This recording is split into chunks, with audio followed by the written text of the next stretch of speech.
갖고 보물을 하늘에 쌓아두라, 이런 제목의 말씀을 드리도록 하겠습니다. 지난 앞주 제가 몰타에 갔습니다. 몰타라고 하는 그 성경 사도행전에 나오는 데는 메르데라고 하는 곳인데요. 그곳에 가서 3박 4일 동안 세미나를 하고 1박 2일 동안 그 몰타에 있는 바울 사도의 그 표류 행적과 관련한 이제 기독교 유적지를 둘러보았습니다.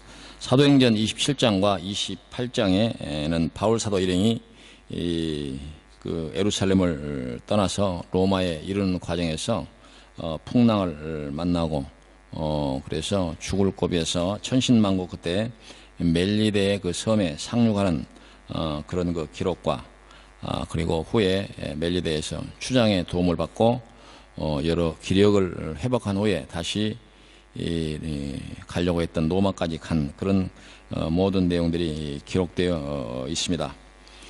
바울 사도의 로마 입성은 단순히 한 인간의 이제 한 도시를 여행하는 그런 여행과 같지 않고 바울 사도의 로마 입성은 그 세계 역사의 줄기를 바꾼 그런 사건이고 인류 문화사의 전기를 마련한 사건이다, 그렇게 의미를 부여할 수가 있을 것입니다.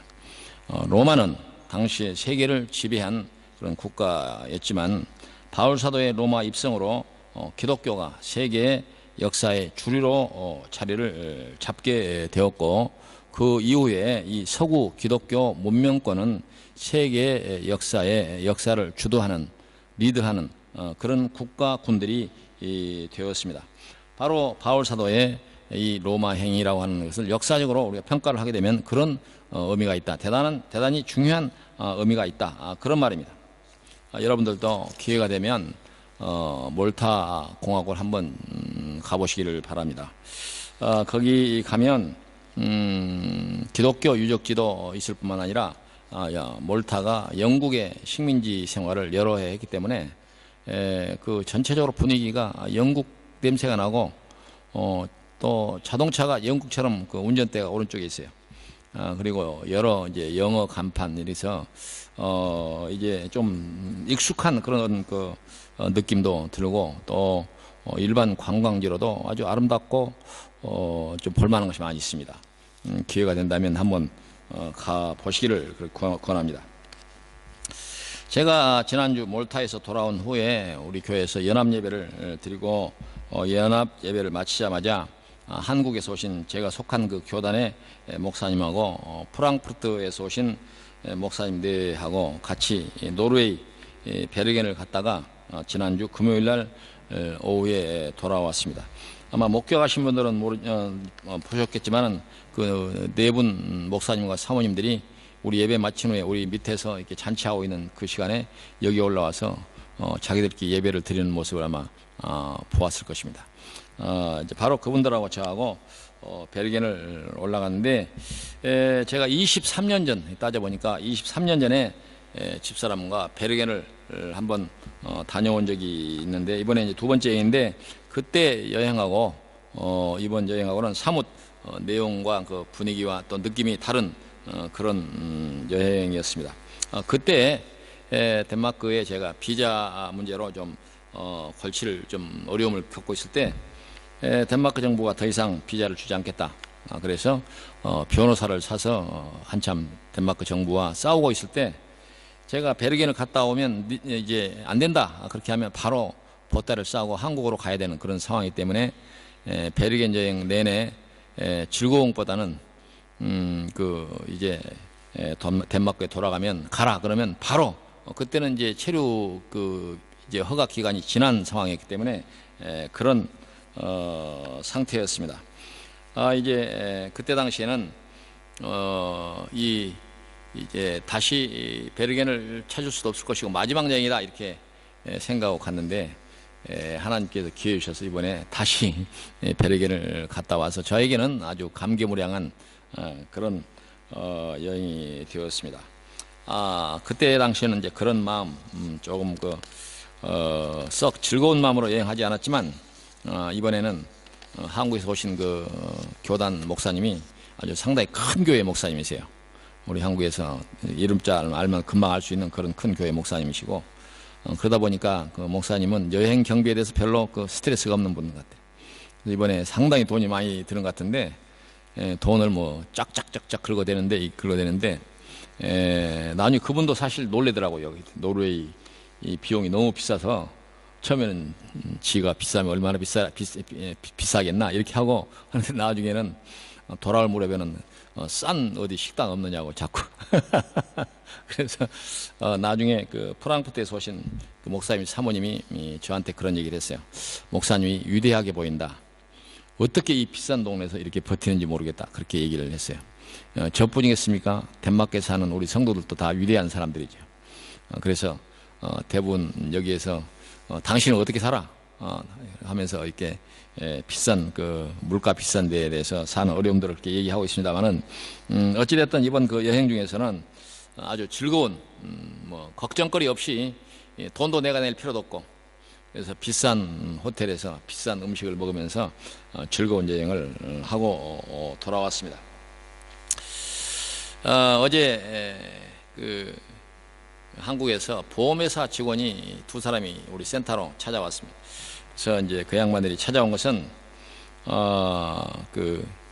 이 덴마크의 보험에 관련해서 이런 여러 가지 제도 그런 것들에 대해서 좀 알고 싶다. 또 어떤 기관을 좀 방문하려고 했더니 이 허락을 안 해서 가지를 못하고, 그래서 찾아왔노라 그렇게 얘기를 해서 저를 찾아왔는데, 이제 제가 그 뭐 보험에 대해서 아는 것은 없고, 그래서 평상시 했던 얘기를 그 두 사람을 놓고 장시간 얘기를 했는데, 제가 자주 하는 얘기 가운데서 우리나라가 세계 1등 국가가 될 수 있다. 그렇게 그런 얘기를 자주 합니다. 그래서 우리나라는 이제 다른 사람들은 동의하기 어렵지만 제 생각에는 우리나라가 잘만 하면 미국, 영국, 뭐 중국, 러시아 세계 대국이라고 하는 이 모든 나라들을 극복하고 1등이 될 수 있다. 그렇게 저는 생각하고 기회 있을 때마다 그렇게 얘기를 하고, 어제 보험회사 찾아온 사람들에게도 그런 얘기를 했습니다. 그랬더니 이 보험 관련해서 얘기를 듣고 싶어서 왔는데 그것과 상관이 없지만 감동을 많이 받았습니다. 그렇게 얘기하고 돌아갔는데, 어쨌든 이번에 그 노르웨이 여행길에서나 또 이런 보험회사 사람들을 만날 때 우리나라가 이제 정말 좋은 나라를 만들어서 후손들에게 이렇게 물려줘야 될 것이 아닌가, 그렇게 생각이 돼요. 지금 여러 가지 우리나라가 어려움이 있기는 하지만 이런 어려움들을 잘 극복만 하면 금세기 안에, 잘만 하면 금세기 안에 우리나라가 세계 1등 국가가 될 수 있다. 저는 그렇게 믿습니다. 여러분들도 그렇게 믿어주기를 바랍니다. 부탁을 드립니다. 아멘. 그렇게 믿기를 바랍니다. 그래서 덴마크 한인교회가 우리나라가 1등 국가로 되는 일에 메시지를 전달하는 그런 나라, 그런 교회, 그런 우리 성도들이 됐으면 좋겠다, 그런 생각을 하고, 저뿐만 아니라 우리 성도들도 덴마크에 사는 이유 때문에 세계에서 가장 정직하고 가장 행복한 그런 나라에 살고 있다는 그 이유는 여러분들이 그냥 좋다라고 끝낼 것이 아니라 우리 한국에 대해서 이런 좋은 나라로 갑시다, 그렇게 얘기를 해야 되는 그런 입장이라는 점에서 여러분들은 다 사역자고 사명자다, 이렇게 얘기를 할 수가 있고, 여러분들도 그렇게 믿게 되기를 바랍니다. 오늘 또 여행 중에도 이렇게 예배에 참석하신 분들도 계신데, 잠깐이긴 하지만 이 분위기를 잘 보호하셔가지고 한국에 전달해서 세계에 이런 나라도 있더라, 정말 모든 국민들이 국가의 보호를 받고 이제 가난하거나 또 어떤 그 여러 가지 이유로 약한 이유 때문에 사회적으로 이렇게 또 전시받지 않고 국민으로서 또 인권과 민주주의가 잘 발달된 그 속에서 행복하게 사는 나라가 있더라라고 하는 것을 꼭 전해주시기를 바랍니다. 그래서 우리가 잘하면 우리나라 1등 국가 될 수 있다. 이번에 유럽 여행에서 배운 것은 딱 그거다. 우리나라가 1등 국가 될 수 있다라고 덴마크 한인교회 목사님이 말씀하더라. 그래서 나도 앞으로 그렇게 믿을란다. 그렇게 꼭 해주시기 바랍니다. 아멘. 예. 어찌됐든 우리는 이제 좋은 나라가 우리 인생의 목표가 돼야 되고, 또 우리 성도라고 하면, 우리 교회라고 하면 좋은 나라가 목표가 돼야 된다라고 하는 것입니다. 또 우리가 교회 와서 예배를 드리고 또 말씀을 듣는 가장 큰 이유 중에 하나가 좋은 나라를 어떻게 만들 것인가, 그런 이유 때문에 온 거예요. 그래서 우리가 이 세상을 자기에게 주어지는 삶을 즐기는 것이 아니라 즐기는 것으로 만족하는 것이 아니라 좋은 나라를 만드는 일에 우리가 어떤 기여를 하고 어떤 생각을 가져야 할 것인가 라고 하는 것이 성도들에게 주는 아주 강력한 하나님의 메시지라고 할 수가 있습니다. 오늘 이 본문에 보니까 너희를 위하여 보물을 땅에 쌓아두지 말라. 거기는 점과 덕록이 해하며 도둑이 구멍을 뚫고 도둑질하니라. 오직 너희를 위하여 보물을 하늘에 쌓아두라. 거기는 점이나 동록이 해하지 못하며 도둑이 구멍을 뚫지 못하고 도둑질도 못하느니라 라고 오늘 본문이 말씀하고 있습니다. 이 말씀은 자주 엉뚱한 방향으로 사용되어지는 경우가 있는데 이 말씀의 핵심은 뭐냐? 국가, 사회 그리고 개인의 삶을 위해서 가장 이상적인 그런 나라, 가장 이상적인 사회, 가장 이상적인 가정은 어떤 것인가에 대한 해답입니다. 이게 하늘에 보물을 쌓아둔다 라고 하는 것은 가장 이상적인 국가, 이상적인 사회, 이상적인 가정을 위한 교훈이다, 그런 말입니다. 아쉽게도 우리나라는 땅에다가 보물을 쌓는 일에 혈안이 된 사람들이 너무 많습니다. 좋은 나라를 만들기보다는 나만 잘 살면 된다는 이런 생각들이 너무도 많은 것 같아요. 보물을 하늘에 쌓는 나라는 함께 살아가는 나라입니다. 더불어 살아가는 나라. 돈을 벌어서 나만 생각하는 나라가 아니라 나 외에 다른 나라, 다른 사람, 이웃, 국가, 사회를 더 많이 생각하는 나라가 바로 보물을 하늘에 쌓는 나라의 국민입니다.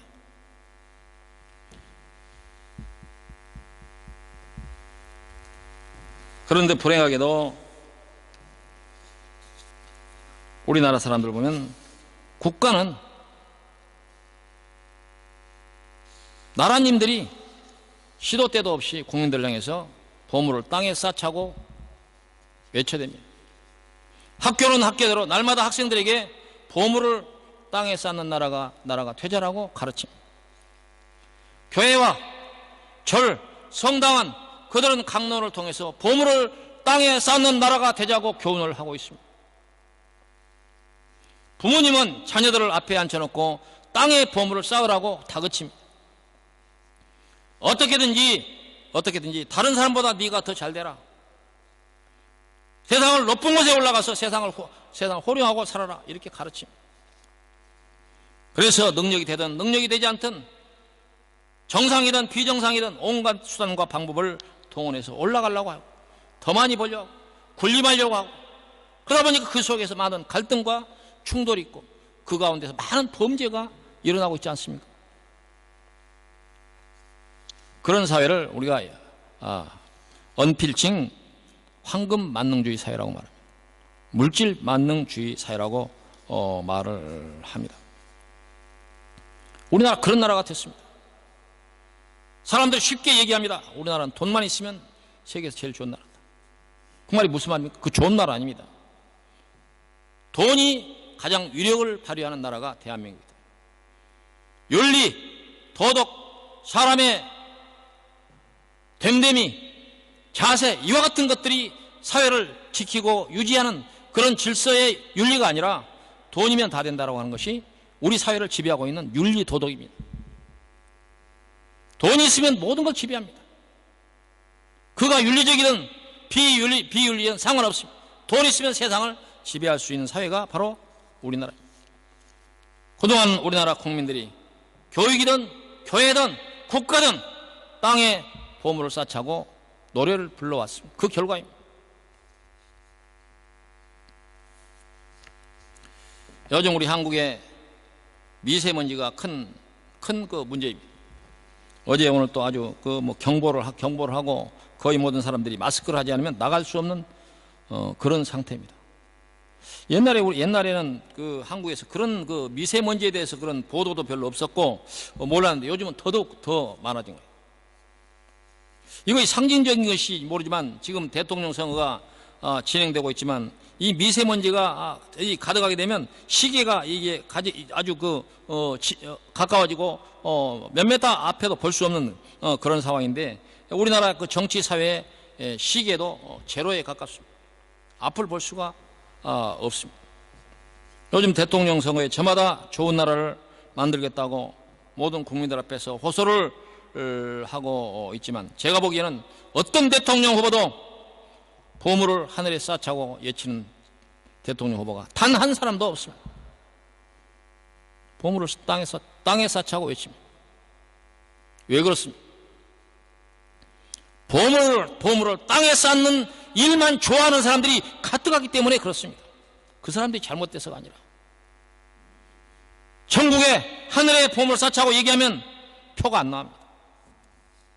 남을 위해서 살자, 이웃을 위해 살자, 더불어 살아가는 사회를 만들자라고 하면 빨갱이가 됩니다. 빨갱이. 그래서 우리나라에서는 부득이 너나 나나 할 것 없이 땅에 보물을 쌓자고 외쳐야 그나마 표가 나오는 사회가 우리 사회랍니다. 이런 사회야말로 우리가 신앙적으로 보면 시계체로의 앞이 깜깜한 세계입니다. 저마다 좋은 나라를 만들겠다고 하지만 대통령 선거 후에 그렇게 될지는 아무도 모릅니다. 제가 좀 정치를 좀 아는데요, 대통령 선거 끝나면 더 혼란이 올 것입니다. 극단적 대결과 극단적 충돌이 올 것입니다. 대통령 선거에서도 말도 안 되는 그런 언사로 도무지 후에 화합이 될 수 없는 그런 언사를 동원해 가지고 상대방을 공격하고 있습니다. 언론도 하늘의 보물을 쌓는 나라에 대한 관심이 없습니다. 저마다 입으로는 좋은 나라를 만들겠다고 좋은 나라를 입에 올리지만 그들이 제시한 방법은 땅에 보물을 쌓는 방법입니다. 우리나라 미래에 참으로 암울한 일이 아닐 수가 없습니다. 가장 큰 문제는, 가장 큰 걸림돌은 어디에 있습니까? 바로 교회가 땅에 보물을 쌓자고 외칩니다. 강단에 선 목사들마다 땅에 보물을 쌓자고 외칩니다. 복을 받으라고 외칩니다. 다른 사람보다 더 많이 쌓으라고, 그의 축복이라고 외칩니다. 교회가 문제, 교회가. 우리 사회가 사회학이 만연한 이 가장 결정적인 이유는 교회 책임입니다. 목사 책임이고, 장로 책임이고, 집사들 책임이고, 성도들 책임입니다.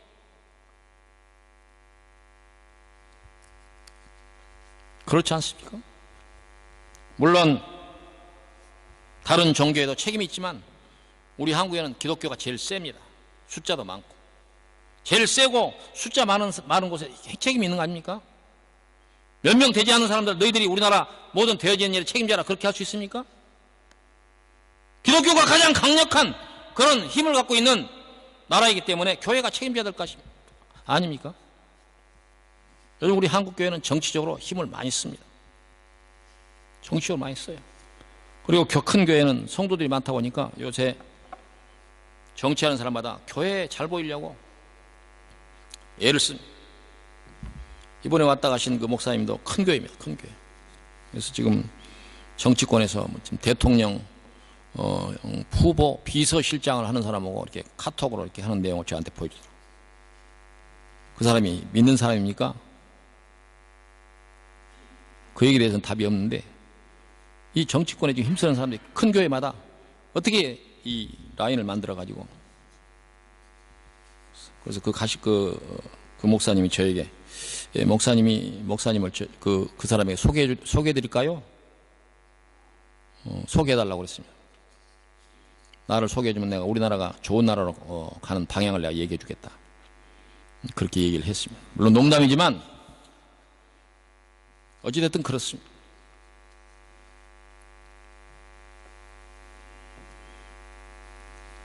우리가 살고 있는 이 덴마크, 노르웨이, 스웨덴은 완전하지는 않지만 보물을 하늘에 쌓는 나라입니다.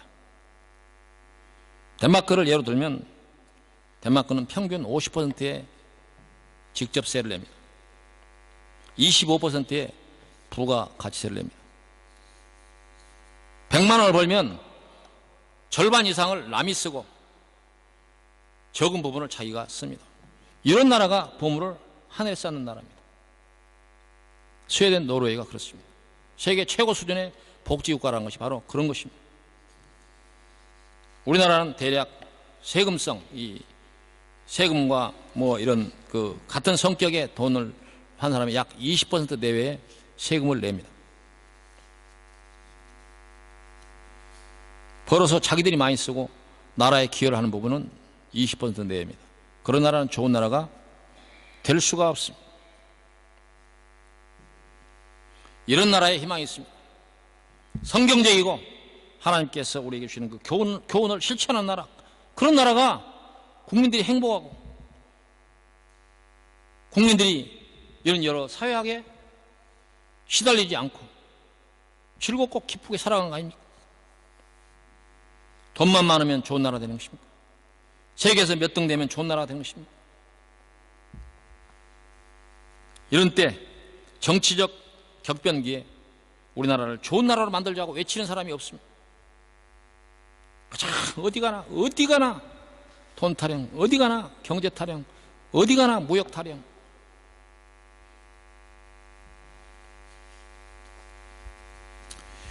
그런데 요즘 덴마크도 바뀌고 있습니다. 작년에 덴마크는 정권이 바뀌었습니다. 난민의 문제가 가장 큰 이슈였습니다. 난민들을 못 오게 하거나 내쫓겠다, 이런 정책을 내세운 정당들이 연립정당을 구성해서 정권을 잡았습니다.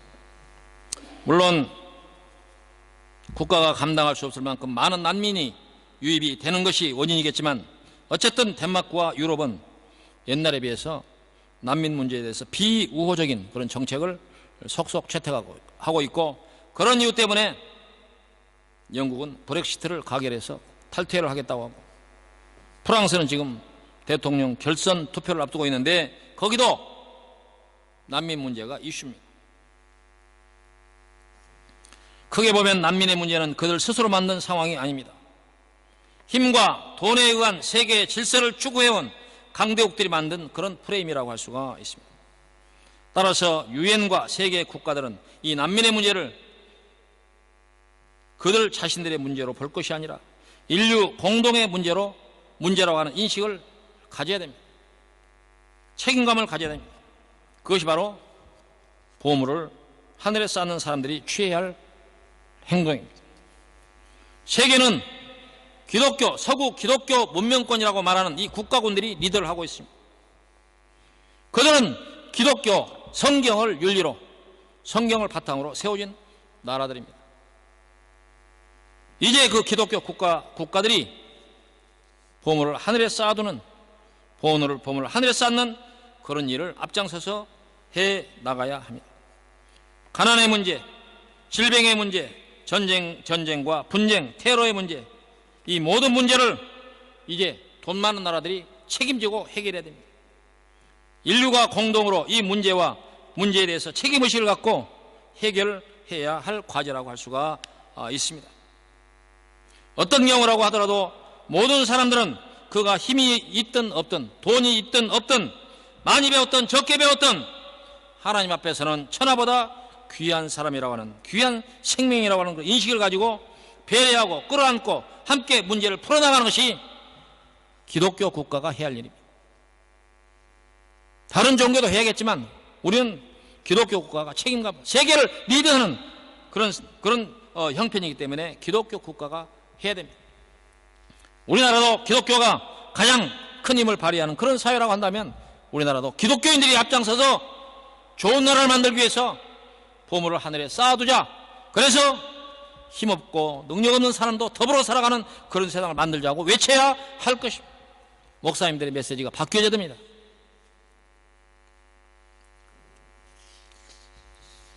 그것이 바로 하늘에 보물을 쌓는 일입니다. 오늘 본문에 오직 너희를 위하여 보물을 하늘에 쌓아두라 라고 했는데, 바로 이 말씀은 보물을 자신을 위해서만이 아니라 이웃과 형제와 사회와 나라를 위해서 공유하라, 쌓으라, 그런 말입니다.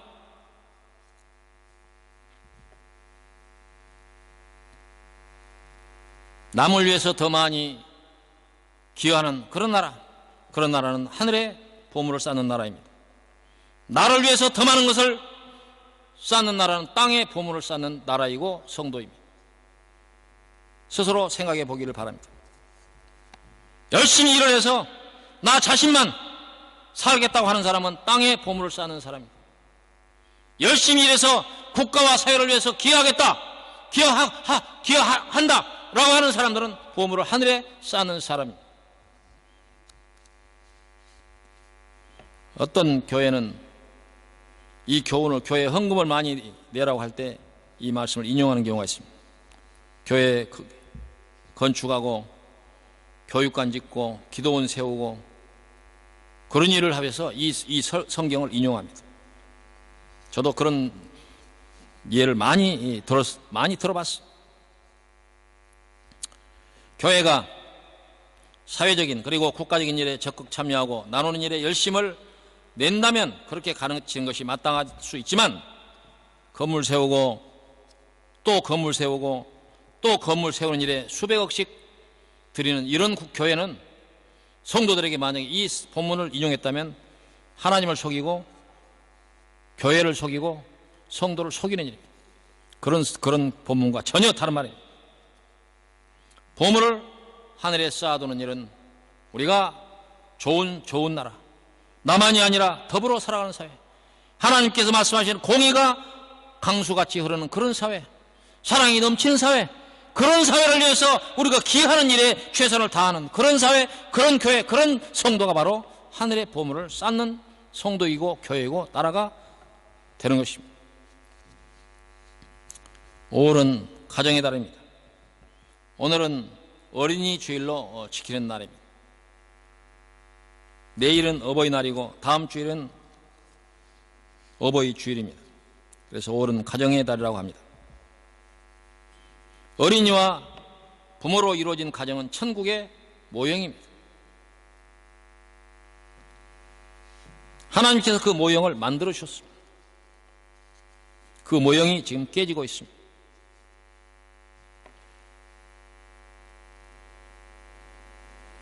우리나라는 세계에서 가장 낮은 출산율을 자랑하고 있습니다. 우리나라는 세계에서 가장 높은 자살률을 자랑하고 있습니다. 각종 부정적인 국가 사회의 통계를 보면 대한민국은 보물을 땅에 심는 자들이 만들어낼 수 있는 최악의 프레임을 만들어냈습니다. 유엔은 우리 대한민국에 대해서 경고했습니다. 최저 출산국가, 너희 나라 위험하다. 우리나라 내부에서 나온 말이 아니라 유엔이 경고를 했습니다. 초저출산 국가라고 명명을 했습니다. 이와 같은 것이 무엇을 말합니까? 미래에 대해서 희망이 없다는 것을 얘기하는 것입니다. 자살률이 높은 것은 당장에 비관하고 낙심하는 사람들이 많다는 걸 말하고, 출산율이 적다고 하는 것은 미래에 우리나라가 희망이 없다는 것을 말하는 것입니다. 그 한가운데서 교회는 무슨 일을 했다는 말입니까? 날마다 땅에 보물을 쌓자고 하는, 입만 열면 땅에 보물을 쌓자고 하는 이런 외침을 교회가 외치지 않았습니까? 성도들도 그걸 믿음이라고 생각하지 않았습니까? 그것을 축복이라고 생각하지 않았습니까?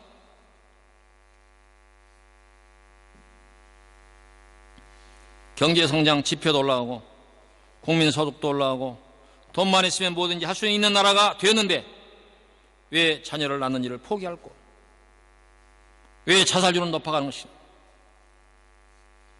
어떤 사람들은 아이 키우는 일이 힘들다고 아이들을 안 낳는다고 그렇게 말하지만 그건 진정한 이유가 아닙니다. 하나님께서 우리에게 교훈하는 가정을 통한 행복을 거부하기 때문에, 혼자 살아도, 아이 낳고 혼자 살아도 얼마든지 즐기고 살 수 있다고 믿는 사람들이 늘어나고 있습니다. 옛날에는 결혼은 필수라고 했고 자녀 낳는 것도 사람으로서 도리라고 했지만, 지금은 결혼이 필수도 아니고 자녀 낳는 것이 도리도 아니고 나 하나 이 세상에 태어났다가 나 즐기다가 가면 된다, 이런 생각을 가진 사람들이 많아지고 있습니다. 아주 잘못된 사회입니다. 아주 잘못된 국가 프레임입니다. 그럼에도 교회도 사회도 국가도 고민하지 않습니다. 오직 보물을 땅에 쌓자고 외칩니다. 보물을 땅에 쌓자, 그렇게 외치고 있는 나라가 바로 우리 나라입니다. 비정상적인 상황을 정상적으로 보고 있는 그런 현실을 우리가 목격하고 있습니다. 따라서 오늘 이 말씀은 우리가 보물을 하늘에 쌓아두라고 하는 말씀을 좀 더 평면적이 아니라 입체적으로 적극적으로 아주 긴박하게 이 말씀을 이해해야 됩니다. 그렇지 않으면 우리나라 큰일 납니다. 제가 말 것마다 우리나라 1등 국가 될 수 있다고 하는데 세계 꼴등 국가가 될 수가 있습니다. 이대로 가면 우리나라 꼴등 될 수 있습니다. 그래서 발상을 바꿔야 돼요. 1등이 되려면 발상을 바꿔야 돼요. 지금까지 해왔던 방식의 보물을 땅에 쌓는 이런 사회인식, 이런 철학, 이런 사회윤리, 이런 교육, 이런 강론을 바꿔야 됩니다. 예수님께서 천국에 대한 비유의 말씀을 주면서 마태복음 25장 31절 이하에 이렇게 기록이 되어 있습니다. 인자가 자기 영광으로 모든 천사와 함께 올 때 자기 영광의 보좌에 앉으리니 모든 민족을 그 앞에 모으고 각각 구분하기를 목자가 양과 염소를 구분한 같이 하여 양은 그 오른편에 염소는 왼편에 두리라. 그때 임금이 오른편에 있는 자들에게 이르시되 내 아버지께 복을 받을 자들이여 나와 창세로부터 너희를 위하여 예비된 나라를 상속받으라. 내가 줄일 때 너희가 먹을 걸 주었고 목마를 때 마시게 하였고 나그네 되었을 때 영접하였고 헐벗었을 때 옷을 입혔고 병들었을 때 돌봤고 옥에 갇혔을 때 와서 보았느니라. 이에 의인들이 대답하여 이르되 주여 우리가 어느 때 주께서 줄이신 것을 보고 음식을 대접하였으며 목마르신 걸 보고 마시게 하였나이까. 어느 때 나그네 되신 것을 보고 영접하였으며 헐벗으신 걸 보고 입혔나이까. 어느 때 병드신 것이나 옥에 갇히신 걸 보고 가서 배웠나이까 하리니 임금이 대답하여 이르시되 내가 진실로 너희에게 이르노니 너희가 여기 내 형제 중에 지극히 작은 자 하나에게 한 것이 곧 내게 한 것이니라 하시고 왼편에 있는 자들에게 이르시되 저주를 받은 자들아 나를 떠나 마귀와 그 사자들을 위하여 예비된 영영한 영원한 불에 들어가라. 내가 줄일 때 너희가 먹을 걸 주지 아니하였고 목마를 때 마시게 하지 아니하였고 나그네 되었을 때 영접하지 아니하였고 헐벗을 때 옷 입히지 아니하였고 병들었을 때와 옥에 갇혔을 때 돌보지 아니하였느라 하시니 그들도 대답하여 이르되 주여 우리가 어느 때에 주께서 줄이신 것이나 목마르신 것이나 나그네 되신 것이나 헐벗으신 것이나 병드신 것이나 옥에 갇히신 것을 보고 공양하지 아니하더이까.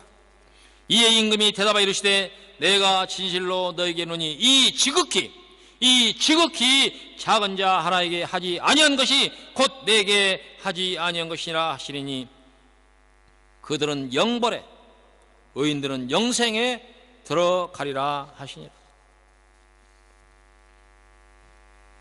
엊그제 어떤 뉴스를 보았더니 5월 5일날 어린이날의 기사에 300억 원 이상 주식을 보유한 황금수저 어린이가 7명이다 그렇게 돼 있습니다. 심지어 태어난 지 1년 4개월 된 어린아이가 수억 대 주식을 팔고 사고 팔아서 이익을 얻었다. 그런 기사도 보았습니다. 자유민주주의, 시장경제주의, 그 법 아래서 그렇게 할 수 있습니다. 법적인 문제는 아닙니다. 그렇게 할 수 있죠. 자본주의니까. 그러나 자본주의는 복음이 아닙니다. 시장경제는 한 나라가 택할 수 있는 그런 시스템이긴 하지만 복음은 아닙니다. 오히려 하나님 말씀에 배치된 것입니다. 돈 가졌으니까 네 마음대로 해라. 하나님이 그렇게 하십니까?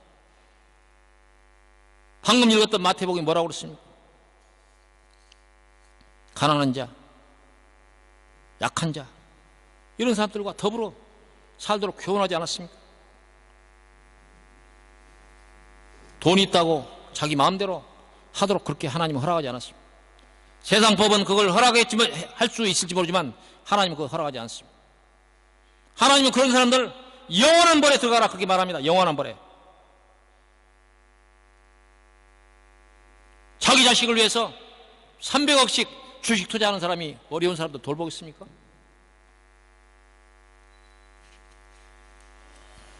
내 자식만 귀하게 생각하는 그런 사람들이 넘쳐나는 사회는 범죄도 늘어납니다.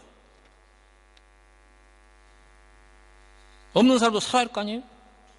그들이 택한 방법이 뭡니까? 돈 있는 사람들이 그 사회를 위해서 배려하지 않으면 가난하고 소외된 사람들이 살 방법이 없잖아요. 그럼 그들이 택할 방법이 뭐가 있겠어요? 그들은 범죄로 내몰리는 것이에요. 그런 범죄가 있을 때마다 이런 나쁜 놈들, 천하의 못된 놈들, 벌을 7배나 더하리라, 감옥을 더 넓게 하라. 그 책임이 어디에 있습니까? 범죄가 늘어가는 것도 교회 책임입니다. 사회를 위해서 정상적인 교훈을, 정상적인 메시지를 전달하지 못한 것입니다. 그 결과가 나타나지 않습니까? 덴마크는 대재벌도 그렇지만 소시민들이 재산을 사회에 기부하는 사례가 많다고 들었습니다. 그래서 콤뮌은 그 지방자치 가장 작은 단위인데, 이 콤뮌에는 이 소시민들이 기부한 그 예산들이 이렇게 쌓였다. 이렇게 쌓였어요. 그래서 정년퇴직을 하면 그 돈으로 많은 사람들에게, 노인들을 막 불러내고, 뭐 극장 가자, 뭐 어디 레스토랑 가자, 연극 보러 가자, 별의별 일에 다 불러낸다. 그런 얘기를 들었어요. 국가가 정식적으로 동원한 이런 예산 외에 기업과 이런 개인들이 사회를 위해서 그렇게 많이 기여를 합니다. 덴마크 사람들이 엄청난 세금을 내면서도 외국에 대해서 원주하는 그 요율이 1인이 외국에 그 원주하는 그걸 그 이제 수치로 이렇게 계산한 것이 있는데 1등입니다. 그 많은 세금을 내면서도 외국의 원조를 많이 합니다. 여러분들이 길 가다가 겐부라고 하는 그런 가게들을 많이 보실 것입니다. 세컨핸드 집 아주 많습니다. 어느 거리에 하나씩 있습니다. 그건 자기들이 쓰던 물건들을 내놓고 이 노인들이, 시간이 있는 노인들이 그걸 팔았어. 그걸 기금화해서 아프리카 또 어려운 나라에 지원을 합니다. 덴마크를 보면 최선을 다해서 어려운 사람을 돕고 있는 것처럼 보여요. 그냥 대충 형식적으로 액세서리처럼 그렇게 하는 게 아니라 이 국가사회가 최선을 다해서 어려운 사람들 돕고 있어요. 그래서 덴마크가 세계에서 제일 행복한 나라가 된 거 아닙니까? 남의 많이 퍼주니까, 남에게 기여하니까 행복한 나라 된 거예요.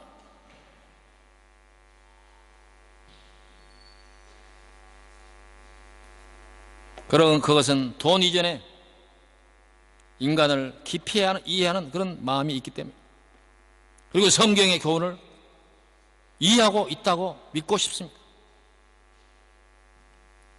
너희를 위하여 보물을 땅에 쌓아두지 말라. 거기는 좀과 동록이 해하며 도둑이 구멍을 뚫고 도둑질하느니라.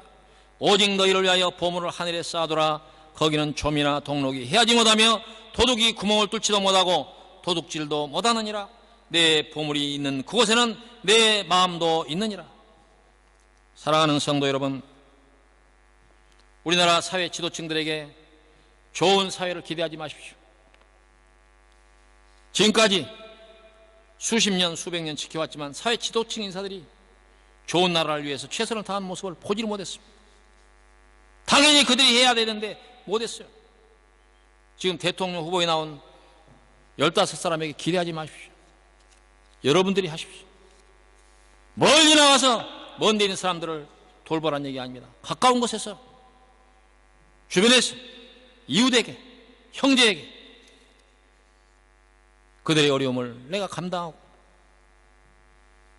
그들의 삶에 대해서 관심을 갖고 국가 사회에 대해서 되어진 일에 기여를 하고 그런 마음, 그런 자세를 가져야 됩니다. 성도에게는 이것은 선택이 아닙니다. 필수적인 일입니다. 선택하지 않으면, 보물을 하늘에 쌓아두지 않으면 안 됩니다. 이건 선택의 문제가 아닙니다. 반드시 그렇게 해야 됩니다. 그것이 성도에게 준 사명, 그것이 교회에 준 사명이라고 할 수가 있습니다. 우리가 사는 땅은 참으로 아름다운 땅입니다. 노르웨이만 아름다운 게 아니라 덴마크도 아름답고 스웨덴도 아름답고 세상 천지가 아름답고, 그 중에서 제가 보기에는 대한민국이 제일 아름다운, 사철이 뚜렷하고, 우리나라를 영어로 뭐라고 하는지 아세요? 다이아몬드 컨트리입니다. 우리나라. 삼천리 금수강산, 그걸 영어로 번역하면 다이아몬드 칸츄리입니다. 세계에서 다이아몬드 칸츄리라고 이름 지어진 나라가 없습니다. 제일 좋은 나라를 우리나라에 줬으니까 제일 좋은 나라를 만들어야 될까 아니냐.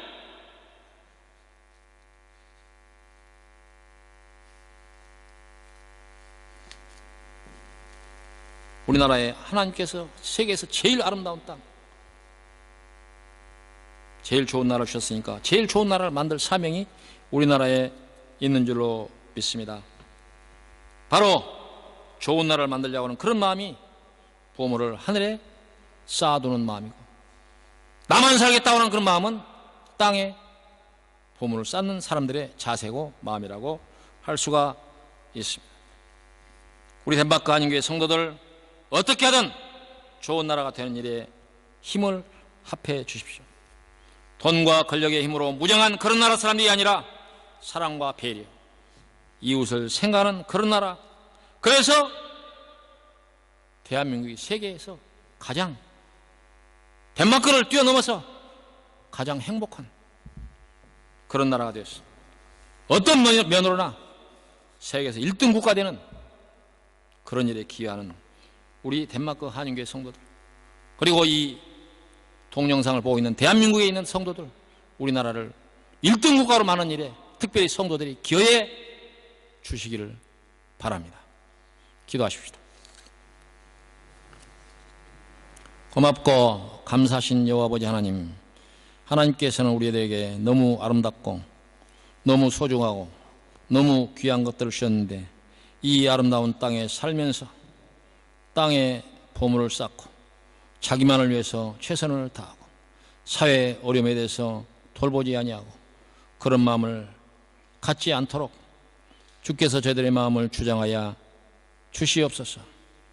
하나님께서 주시는 교훈을 액면 그대로 선택의 여지 없이 받아들일 수 있는 그런 성도가 될 수 있도록 인도하여 주시고, 어찌하든지 우리가 더불어 살아가는 그 세상, 하나님의 공의와 사랑이 넘치는 세상을 위해서 교인들이, 교회가, 성도가 기여할 수 있도록 인도하여 주시옵소서.